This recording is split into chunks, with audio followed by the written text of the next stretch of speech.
Across post-war Europe, the rusting hulks of German panzers lay abandoned, silent witnesses to a shattered empire. Once the spearhead of Nazi conquest, these tanks now sat motionless, their cannons mute, their steel shells succumbing to the elements. Each wreck told a story, a tiger sunk in mud, a panther rusting at a village edge, remnants of battles lost to time. The crews were gone, their fates unknown, leaving only these empty husks to be reclaimed by nature. Ivy crept over armor, wildflowers bloomed in the shadows, and birds nested in gun barrels. The empire that built them, meant to last 1,000 years, had vanished in a decade. These tanks, once symbols of terror, now faded into the landscape, a stark reminder of ambition's collapse.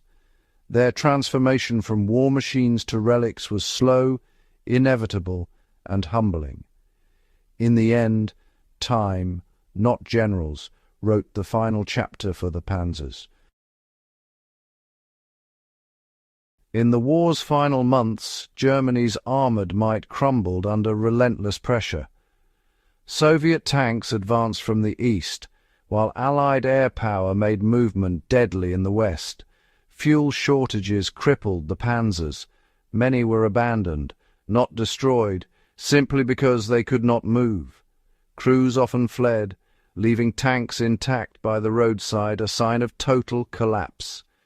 Mechanical failures sealed the fate of many complex designs, like the Tiger II broke down, and spare parts were non-existent. Young, inexperienced crews couldn't keep them running. The once feared panzer divisions didn't fall in a single battle. They bled out, undone by empty fuel tanks, broken supply lines, and overwhelming enemy force. The Allies advanced through graveyards of abandoned armour, finding tanks in fields, workshops, and depots. The end came not with a bang, but with a slow, grinding silence. After the war, Europe faced the monumental task of clearing thousands of abandoned German tanks. The solution, a massive salvage and recycling operation. Specialized teams stripped tanks of ammunition and useful parts, then cut the hulks into manageable pieces. The steel was shipped to foundries, melted down, and reborn as raw material for rebuilding bridges, railways, and factories. The process was unsentimental. War machines became the backbone of post-war recovery. The transformation was literal, swords beaten into plowshares on an industrial scale. For most panzers, their final journey ended, not on the battlefield, but in the fiery heart of a steel mill. The steel that once waged war now helped rebuild a shattered continent. The recycling of Nazi armour was both practical necessity and symbolic closure. The legacy of the panzers was thus forged into the foundations of a new Europe. Not all captured panzers were scrapped. Some were spared for study. Allied engineers shipped intact tanks to proving grounds, eager to unlock their secrets. They dissected armour, engines, and optics, learning from both German innovation and over-engineering. The Tiger's gun and Panther's sloped armour directly influenced post-war tank designs like the Pershing and Centurion. The Soviets studied advanced optics, while Western designers noted the pitfalls of complexity.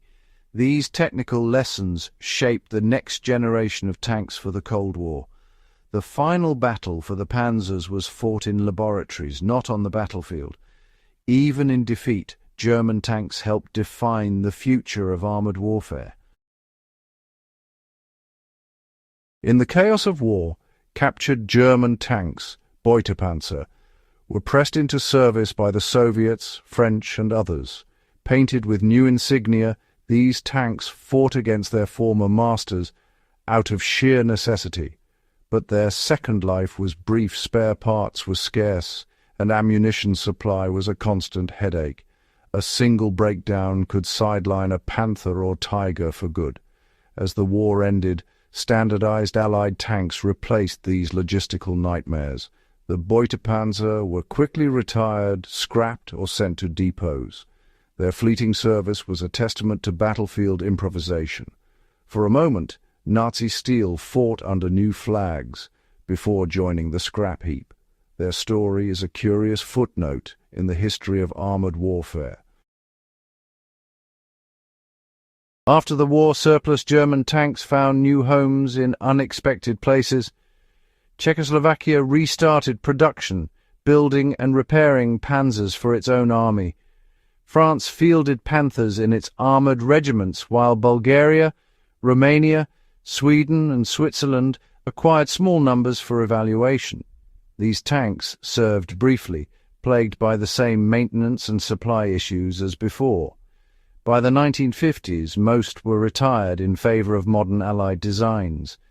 The most surprising chapter came in the Middle East. Syria acquired dozens of ex-German tanks, which fought in the Six-Day War of 1967. These aging machines clashed with Israeli Shermans and Centurions, one last echo of World War II. The Panzer's final battles were fought far from the fields where they were born. Their journey from Europe to the deserts marked the end of an era. Of the thousands of panzers built, only a handful survived as museum pieces. Institutions like Bovington, Somme and Kubinka worked tirelessly to preserve these rare tanks.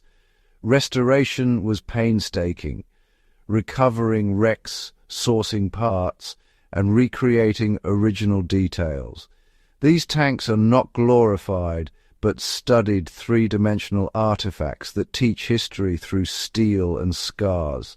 Standing beside a tiger or king tiger, visitors grasp the scale and reality of armored warfare. Each preserved tank is a silent guardian of memory, a storyteller for future generations. The Bovington Tiger 131 and Saumur's King Tiger are icons bearing the marks of battle. These machines are maintained with reverence, their engines silent, their guns cold. They endure as reminders of the past, lessons written in steel, preserved for all to see. The story of the panzers did not end with the war, it evolved. Most were melted down, their steel repurposed for peace and reconstruction. Some were studied, their innovations and flaws shaping the tanks of the Cold War. Others fought brief, strange second lives under new flags before fading into obsolescence. A rare few became museum relics, silent witnesses to history's lessons. The fate of the Nazi tanks is a lesson in impermanence. Power fades, technology rusts, and empires fall.